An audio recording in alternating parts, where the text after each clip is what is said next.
Ако е Кочани малград, а е малград, луѓето таму се познават, не можеме да ги ослободиме од одговорност ниту МВР, ама ни обвинителството кое е надлежно за гонење на криминал. Овде е криминал кој траел со години. Ако е точно, а најверојатно е точно, дека од 2013 година овој ноќен клуб работел под наводници легално, но големо прашање е дали навистина легално работел, што тогаш обвинителите кои се надлежни за гонење на криминал правеле. Но има хемиско вештачење, меѓу другото ги третира прскалки, кога може да се употребат, како може да се употребат и еве само една реченица ќе ви кажам, дека овие прскалки кои фрлаат до височина според она што е најдено на лице место, до 3 метри искри, доколку бил објектот изграден според прописи и материјалите биле според прописи, било комплетно безбедно таквите прскалки да се употребат. Градежното вештачење исто зборува за многу работи. Таму имаме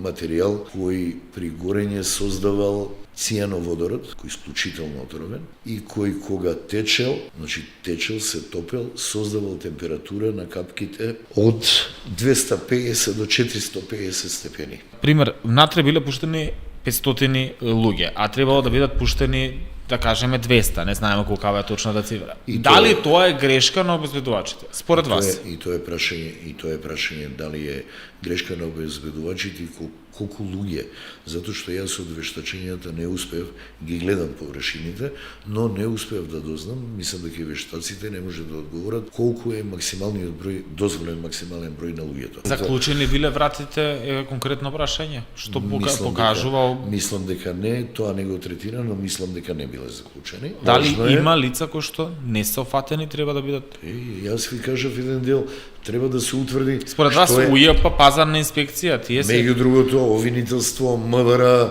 многу. Родителите, дали според вас ќе ги добијат сите одговори кои што ги бараат? Овакво обвинение без сите обвинети по еден член, по кој не може да одговараат, нема да го добијат одговорот за жал. Од онаа хрпа докази, тоа се преку 50.000 страници.